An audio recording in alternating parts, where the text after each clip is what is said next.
ये कहानी Lord of the rings की तीनों फिल्मों से पहले की है, लेकिन इसे उनके बाद रिलीज किया गया था। इस फिल्म में अलग अलग जातियों के लोग दिखाई देते हैं, जैसे कि एल्व्स जो बेहद अमीर और हुनरमंद होते हैं। ये पहाड़ों में रहते हैं और हाथ के काम में माहिर होते हैं। एल्व्स अमर होते हैं, यानी वो कभी मरते नहीं, इसलिए कई लोग उन्हें भगवान जैसा मानते हैं। कहानी में 5 जादूगरों विजर्ड्स का भी जिक्र आता है, जिनमें गैंडल्फ द ग्रे, सारूमन और एक तीसरा जादूगर ब्राउन कहलाता है। इन तीनों का किरदार इस कहानी में देखने को मिलता है। दूसरी ओर हॉबिट्स नाम के छोटे कद के लोग शायर नाम की जगह में रहते हैं। वहाँ पर न लड़ाई होती है न हिंसा। वो लोग बस खाते पीते मौज मस्ती करते हैं और हमेशा खुश रहते हैं। अब बात करते हैं ऑर्क्स की। ये दरअसल राक्षसों की एक प्रजाति है जो हर जीव के दुश्मन है। इनके नेता का नाम है अजोग। इनके साथ ही गॉब्लिन्स नाम की प्रजाति भी होती है, जो कि ऑर्क्स की ही एक शाखा है। तो ये थी वो अलग अलग प्रजातियां जो आपको इस कहानी में आगे देखने और सुनने को मिलेंगी। अब आते हैं असली किरदार पर, बिल्बो बैगिंस,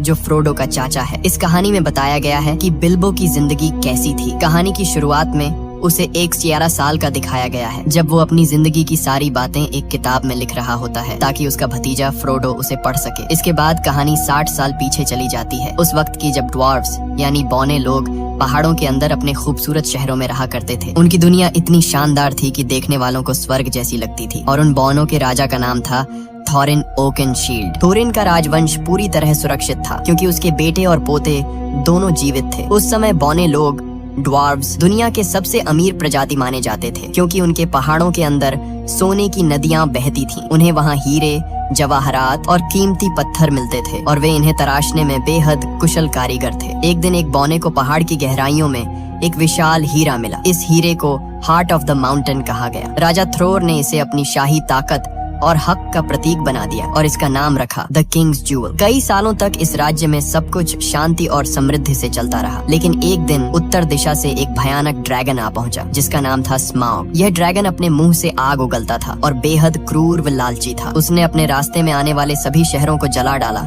और फिर उस पहाड़ में घुस गया जहाँ बौने रहते थे। उसने सारा सोना और खजाना अपने कब्जे में ले लिया, अपनी लालच और शक्ति दिखाने के लिए। इस हमले में वह कीमती हीरा हार्ट ऑफ द माउंटेन यानी राजा का हीरा एरेबोर भी खो गया। जो बौने कभी सोने के साम्राज्य के मालिक थे, अब बेघर और बेसहारा बन गए। स्माउग नाम का वो ड्रैगन पूरे इलाके पर राज करने लगा और सारे बौनों को पहाड़ों से भागना पड़ा। इसी दौरान एल्व्स की सेना वहाँ पहुंची। राजा थ्रोर का पोता थ्रेन उनसे मदद की भीख मांगता है, लेकिन एल्व्स ने मदद करने से इनकार कर दिया। उनके राजा को डर था कि अगर उन्होंने कुछ किया तो उनके लोग ड्रैगन के क्रोध का शिकार हो जाएंगे, इसलिए उन्होंने मुड़कर देखना तक गवारा नहीं किया। इसके बाद बौने पूरी तरह बेघर हो गए। वो जंगलों में भटकने लगे और राजकुमार थॉरिन को इंसानों के लिए मजदूरी तक करनी पड़ी। जो लोग कभी सोने के महलों में रहते थे, वो अब दर दर की ठोकरें खाने लगे। इस तरह वो बौने जो कभी स्वर्ग जैसी जगह पर रहते थे, अब हमेशा के लिए अपना घर और राज्य खो बैठे। कई साल इसी तरह बीत गए। फिर एक दिन जादूगर गंडाल्फ द ग्रे ने बिल्बो बैगिंस के घर पर एक अजीब सी पार्टी रखी, जिसके बारे में बिल्बो को खुद कुछ पता नहीं था। उस रात 13 बौने 13 ड्वार्व्स वहाँ पहुँचे, जिनमें थॉरिन ओकेनशील्ड भी शामिल था, जो राजा थ्रोर का पोता और बौनों का नेता था। पार्टी के दौरान उन्होंने बताया कि अब पंछी फिर से उन पहाड़ों की ओर लौटने लगे हैं जहां वे पहले रहा करते थे। एक भविष्यवाणी के अनुसार जब पंछी वापस एरेबोर की ओर लौटने लगे तो इसका मतलब होता है कि स्माउग नाम का ड्रैगन अपनी तबाही के अंत के करीब है। थॉरिन कहता है, अगर ये संकेत हमने देखा है तो दूसरों ने भी देखा होगा और अब वे सब भी हमारे एरेबोर पर कब्जा करना चाहेंगे, जहां अनगिनत खजाने और सोना अब भी छिपा है। लेकिन हम ऐसा नहीं होने देंगे। हम स्माउग को मार गिराएंगे, उसे भगा देंगे और अपना घर, अपनी जमीन और अपना गर्व वापस हासिल करेंगे। तभी एक बौना कहता है, लेकिन तुम भूल रहे हो, पहाड़ का मुख्य दरवाजा तो बंद है, अंदर जाने का कोई रास्ता नहीं। तभी गैंडल्फ मुस्कुराता है और अपनी जेब से एक चाबी निकाल कर कहता है, यह चाबी तुम्हारे पिता ने मुझे दी थी ताकि मैं इसे सुरक्षित रख सकूं। ये देखकर एक और बौना कहता है, अगर चाबी है तो जरूर कोई गुप्त दरवाजा भी होगा जिससे हम अंदर जा सकते हैं। गैंडल्फ द ग्रे कहता है, हाँ, पहाड़ की दीवारों के पास कुछ पुराने खंडहर हैं जहाँ से एक गुप्त रास्ता नीचे के कमरों तक जाता है, लेकिन उस दरवाजे को ढूंढना आसान नहीं होगा क्योंकि एरेबोर के दरवाजे हमेशा अदृश्य रहते हैं। इसके बाद गंडाल्फ एक नक्शा मैप निकालता है और कहता है, इस नक्शे में इसका जवाब छिपा है। शायद ये हमें बताए कि वह दरवाजा कहाँ है, लेकिन मुझे इसे पढ़ना नहीं आता। हालांकि मिडिल अर्थ में कुछ लोग हैं जो ऐसे नक्शे को पढ़ सकते हैं और इसके गुप्त संकेतों को समझ सकते हैं। हमें उनकी मदद लेनी होगी। गैंडल्फ आगे कहता है, इस सफर में बिल्बो बैगिंस भी हमारे साथ जाएगा, क्योंकि ड्रैगन स्मॉग बौनों की गंध को पहचानता है लेकिन हॉबिट्स की नहीं। इसलिए जब हमें पहाड़ के अंदर घुसना होगा तो बिल्बो हमारी सबसे बड़ी मदद करेगा। लेकिन बिल्बो डर जाता है। वो कहता है, नहीं, मैं नहीं जाऊंगा, वहाँ मेरी जान जा सकती है। अगर उस ड्रैगन ने मुंह से आग फेंकी तो मेरी हड्डियां तक पिघल जाएंगी। इसलिए वो साफ साफ मना कर देता है। मगर अगले दिन जब सभी बौने और गैंडल्फ रवाना हो जाते हैं तो बिल्बो को अचानक कुछ महसूस होता है। वो भागता हुआ उनके पीछे जाता है और उनके दिए हुए सहमति पत्र कॉन्ट्रैक्ट पर दस्तखत कर देता है। अब बिल्बो भी उन 13 बौनों की टोली का हिस्सा बन जाता है और सब मिलकर उस जगह की ओर निकल पड़ते हैं जहाँ ड्रैगन स्मॉग रहता है, यानी एरिबोर की दिशा में। पूरा दिन सफर करने के बाद रात को जब वो एक जगह आराम करने रुकते हैं तो उन्हें एहसास होता है कि चारों तरफ ऑर्क्स राक्षस घूम रहे हैं। तभी एक बुजुर्ग बौना अपनी पुरानी यादें सुनाने लगता है। वो कहता है, जब स्मॉग ने हमारे पहाड़ों पर कब्जा कर लिया था तब हमारे राजा ने अपनी पुरानी नगरी वापस लेने की कोशिश की थी, लेकिन उससे पहले ऑर्क्स की सेना आ पहुंची। उनका नेता बेहद भयानक और शक्तिशाली था। उसका नाम था अज़ोग। राजा थ्रॉर यानी थॉरिन के दादा ने उससे सीधे लड़ाई की, लेकिन अज़ोग ने उनका सिर काट दिया। इस सदमे से थॉरिन के पिता थ्रेन पागल हो गए और फिर कभी नहीं मिले। लेकिन थॉरिन ने हार नहीं मानी। उसने अज़ोग का मुकाबला बिना हथियार के किया और लंबी लड़ाई के बाद अपनी तलवार से अज़ोग का एक हाथ काट दिया। तब उस दानव को एहसास हुआ कि थॉरिन की नस्ल को मिटाना आसान नहीं है। मगर उस युद्ध में बौनों की पूरी सेना खत्म हो गई और कुछ ही बौने जिंदा बच पाए। फिर वह बौना गर्व से कहता है, उसी दिन मुझे समझ आया कि अगर कोई हमें दोबारा एकजुट कर सकता है तो वो सिर्फ थॉरिन ओकनशील्ड ही है। इसीलिए आज थॉरिन और उसके 12 साथी बौने अपने पहाड़ एरिबोर को वापस पाना चाहते हैं और गैंडल्फ जानता है कि ये उनका हक है, इसीलिए वो पूरी तरह उनके साथ है।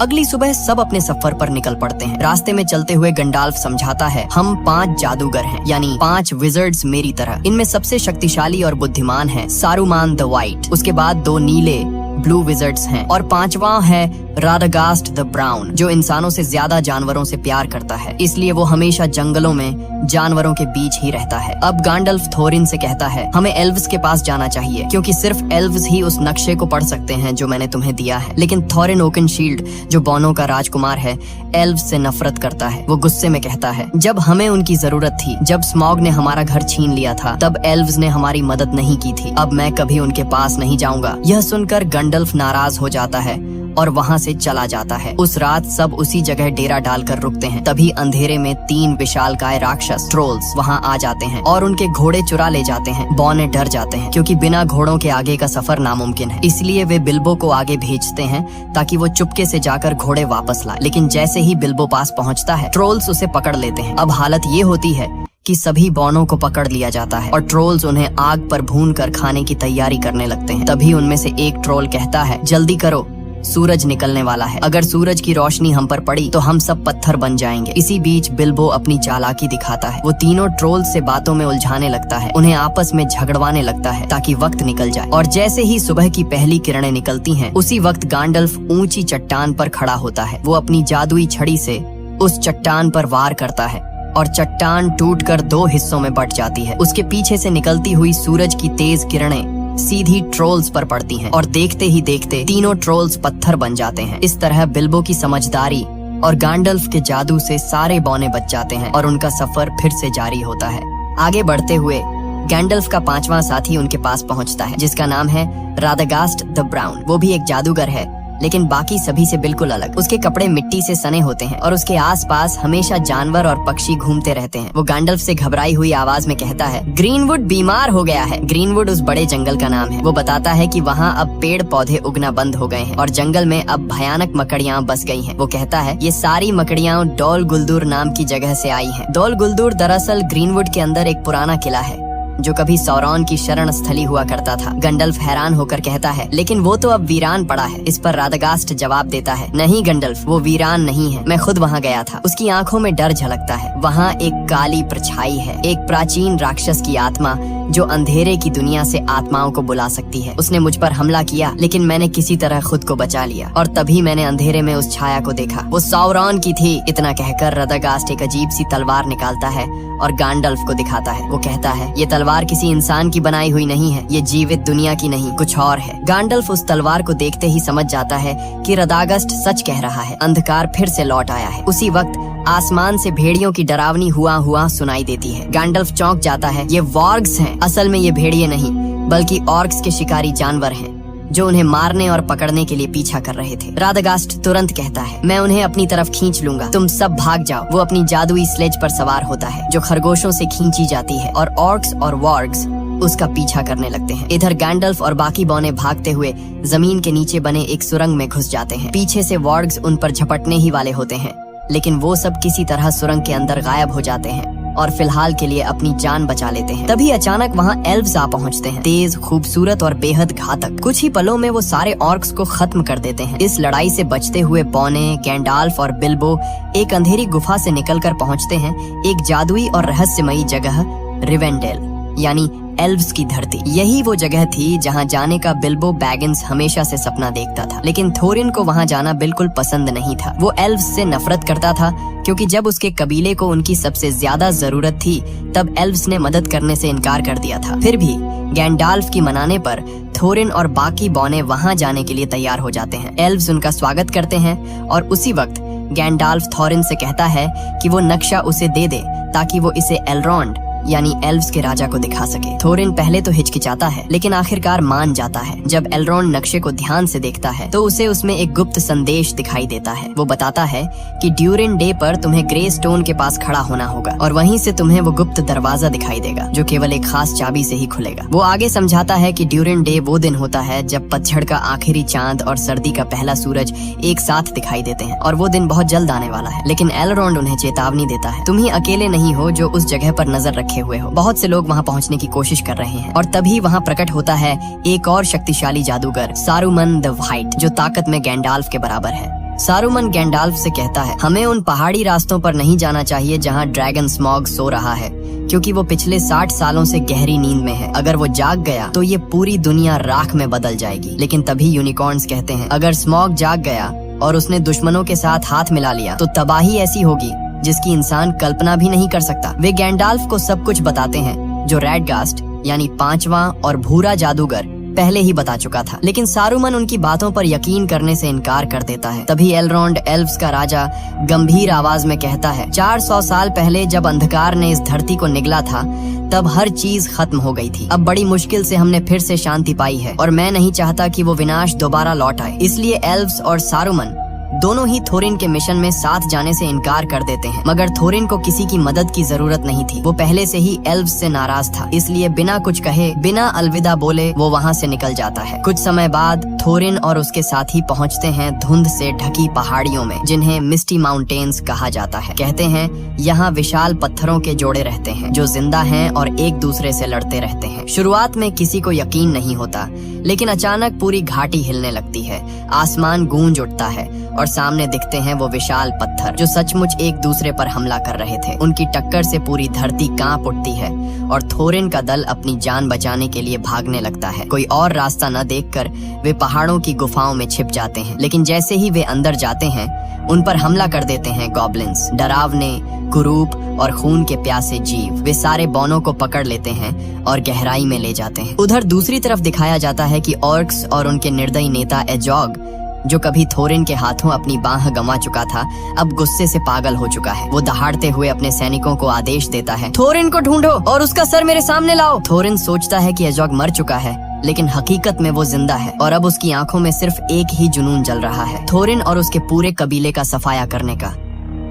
थोरिन और बाकी सारे बौने अब ऑर्क्स के हाथों में कैद थे। तभी गॉब्लिन्स का राजा हंसते हुए कहता है, कोई है जो तुम्हें ढूंढ रहा है, कोई जो तुम्हें मारना चाहता है, उसका नाम है एजॉग। वो अपने एक आदमी को भेजता है ताकि एजॉग से सौदा किया जा सके, थोरिन और उसके साथियों की मौत के बदले इनाम के लिए। अब ये 13 बौने पूरी तरह गॉब्लिन्स की कैद में थे, लेकिन उनके साथ बिल्बो बैगिंस नहीं था। दरअसल जब गॉब्लिन्स ने उन सब पर हमला किया था, उसी अफरा तफरी में बिल्बो नीचे अंधेरी खाई में गिर पड़ा। वो इतनी गहराई में जा गिरा जहाँ रोशनी का नामो निशान नहीं था, एक ऐसी जगह जिसे अंडरवर्ल्ड कहा जाता है। वहीं उसके साथ एक गॉब्लिन भी नीचे गिरता है। दोनों बेहोश पड़े होते हैं। तभी अंधेरे में एक डरावना, पतला, चमकती आंखों वाला जीव आता है, गॉलम। गॉलम यहाँ अंधेरे झीलों के बीच रहता है मछलियाँ और गॉब्लिन्स खाकर जिंदा रहता है। उसके पास एक रहस्यमयी अंगूठी है, वो अंगूठी जिसमें अपार ताकत छिपी है। जब वो बेहोश गॉब्लिन को देखता है तो उसे घसीट कर ले जाने लगता है, लेकिन तभी गॉब्लिन होश में आ जाता है। गोलम गुस्से में एक पत्थर उठाता है और उस पर हमला कर देता है, और उसी झगड़े के दौरान वो अंगूठी, उसकी सबसे कीमती चीज, उसके जेब से गिर जाती है। दूर कोने में छिपा बिल्बो ये सब देख रहा होता है। वो धीरे से आगे बढ़ता है और वो अंगूठी उठाकर अपनी जेब में रख लेता है। उसे पता नहीं था कि उसने अभी अभी पूरी दुनिया की किस्मत अपने हाथों में ले ली है, लेकिन अब बिल्बो के सामने नई मुसीबत थी। इस अंधेरी जगह से निकलने का रास्ता उसे मालूम नहीं था। तभी सामने से वही डरावना गोलम आता है। उसकी आंखों में खून उतर आया था। वो बिल्बो को देखकर गुर्राता है और कहता है, माय प्रेशस, तू यहाँ क्या कर रहा है? वो बिल्बो को मार डालना चाहता है, लेकिन बिल्बो हिम्मत दिखाता है और कहता है, ठहरो, चलो एक खेल खेलते हैं। अगर मैं तुम्हारे सारे पहेलियों के सही जवाब दे दूं और तुम मेरी पहेली न सुलझा सको तो तुम मुझे बाहर का रास्ता दिखाओगे। गोलम मुस्कुराता है और शुरू होता है पहेलियों का खेल। मौत और आजादी के बीच एक खतरनाक दांव। दोनों एक दूसरे से अजीब सवाल पूछते हैं। हवा, आग, पहाड़, वक्त और अंधकार पर पहेलियां। एक एक करके बिल्बो सबके जवाब दे देता है, और आखिर में जब बिल्बो की बारी आती है वो धीमे से कहता है, बताओ मेरी जेब में क्या है? गोलम हैरान रह जाता है। वो 3 बार कोशिश करता है, लेकिन हर बार नाकाम होता है, और अब शर्त के मुताबिक उसे बिल्बो को बाहर का रास्ता दिखाना था। पर तभी उसे एहसास होता है कि उसकी प्रेशस यानी वो अंगूठी गायब है। उसकी आंखों में पागलपन उतर आता है। वो गुर्राते हुए चिल्लाता है, वो इसे ले गया, वो चोर इसे ले गया। बिल्बो समझ जाता है कि मामला बहुत खतरनाक हो गया है। वो अंधेरे में भागता है, पत्थरों पर फिसलता हुआ, और अचानक गिर पड़ता है। उसी पल उसकी जेब से अंगूठी निकलकर हवा में उछल जाती है। बिल्बो उसे पकड़ने की कोशिश करता है और वो सीधे उसके उंगली में जा फंसती है, और अगले ही पल बिल्बो गायब हो जाता है। गोलम उसे नहीं देख पाता, बस उसकी आवाज सुनाई देती है। तभी बिल्बो समझता है ये कोई साधारण अंगूठी नहीं है, ये पहनने वाले को पूरी तरह अदृश्य बना देती है। उधर ऊपर दिखाया जाता है कि गैंडाल्फ ठीक उसी वक्त वहाँ पहुँच चुका होता है जहाँ सारे बौने गॉब्लिन्स के कैदी बने हुए थे। वो अपनी जादुई शक्ति से हमला करता है और शुरू हो जाती है एक भयंकर लड़ाई। गॉब्लिन्स का राजा, एक विशाल काय भयानक जीव, गर्जना करता है, लेकिन गैंडाल्फ अपनी तलवार से उसका सिर काट देता है। धुएं और आग के बीच सारे बौने आजाद होकर भागते हैं और आखिरकार पहाड़ों के रास्तों से बाहर निकल आते हैं। वहीं दूसरी तरफ बिल्बो धीरे धीरे अंधेरे से बाहर निकलता है, लेकिन गोलम उसके रास्ते में आ जाता है। उसकी आंखों में पागलपन और नफरत झलक रही होती है। बिल्बो चुपचाप तलवार निकालता है। वो गोलम को मार सकता था, पर उसी पल वो रुक जाता है। उसे उस जीव पर दया आ जाती है जो अपनी लालच और तन्हाई में खुद ही कैद हो गया था। बिल्बो उसे मारे बिना उसके ऊपर से छलांग लगाता है और भाग निकलता है। गोलम उसकी चीखती आवाज के साथ गुफा में गूंज उठता है, वो चोर, उसने मेरी प्रेशस चुरा ली। और उसी पल से गोलम के दिल में जल उठती है बिल्बो के लिए नफरत की आग। बाहर निकलने पर बिल्बो की मुलाकात थोरिन और बाकी बौनों से होती है। सब उसे देखकर हैरान रह जाते हैं, वो कैसे बच निकला। लेकिन उनकी राहत ज्यादा देर नहीं टिकती, क्योंकि तभी अचानक आसमान से आवाजें आने लगती हैं। एजोग और उसकी ऑर्क्स की फौज वहाँ पहुँच चुकी होती है। वो विशाल काय भेड़ियों, वॉर्क्स पर सवार होकर हमला करते हैं। बौने अपनी जान बचाने के लिए भागते हैं और एक ऊंची चट्टान तक पहुँच जाते हैं। आगे रास्ता खत्म, पीछे मौत। गैंडाल्फ तुरंत सबको आदेश देता है, पेड़ों पर चढ़ो। सब तेजी से ऊपर चढ़ते हैं, लेकिन वॉर्ग्स नीचे से छलांग लगाकर पेड़ों को हिलाने लगते हैं। हवा में डर और चीखें भर जाती हैं। गैंडाल्फ अपनी छड़ी उठाता है और एक शक्तिशाली मंत्र बोलता है, नार फायर। अचानक आग भड़क उठती है और वो जलते हुए पाइन कोन नीचे फेंकता है। आग की लपटें भेड़ियों को घेर लेती हैं। कई ऑर्क्स जलकर गिर पड़ते हैं। आसमान में धुआं उठ रहा था। नीचे मौत थी और ऊपर टहनियों पर लटके थे थोरिन, बिल्बो और बाकी सारे बौने। और तभी कुछ ऐसा होने वाला था जो उनके भाग्य की दिशा हमेशा के लिए बदल देता। थोरिन और अजोग का आमना सामना फिर से होता है। थोरिन जैसे ही अजोग को देखता है, उसके गुस्से की कोई हद नहीं रहती, क्योंकि अजोग ने ही उसके दादा का सिर कलम किया था। वो गुस्से में अपनी तलवार निकालकर उस पर टूट पड़ता है, लेकिन अजोग बहुत ताकतवर होता है। उसका भेड़िया थोरिन को मुंह में दबोचकर जोर से फेंक देता है। अजोग अपने सैनिकों से कहता है कि थोरिन का सिर काट दो। तभी जब उसका आदमी तलवार उठाता है, बिल्बो बैगिंस उस पर हमला कर देता है, लेकिन बिल्बो इतने बड़े राक्षसों से मुकाबला नहीं कर सकता। उसके सामने 4 ऑर्क्स अपने अपने विशाल भेड़ियों पर सवार होकर उसकी ओर बढ़ रहे होते हैं ताकि उसे मार सकें। तभी बाकी बौने पेड़ों से नीचे उतरते हैं और उन पर हमला कर देते हैं, लेकिन ये ऑर्क्स बहुत ताकतवर होते हैं और बौनों के लिए उनका सामना करना मुश्किल पड़ता है। तभी आसमान से विशाल ईगल्स, गरुड़ जैसे विशाल पक्षी उतरते हैं। ये ईगल्स ऑर्क्स पर टूट पड़ते हैं, उन्हें अपनी तेज पंजों में पकड़कर हवा में उठा ले जाते हैं और नीचे गिरा देते हैं। इस तरह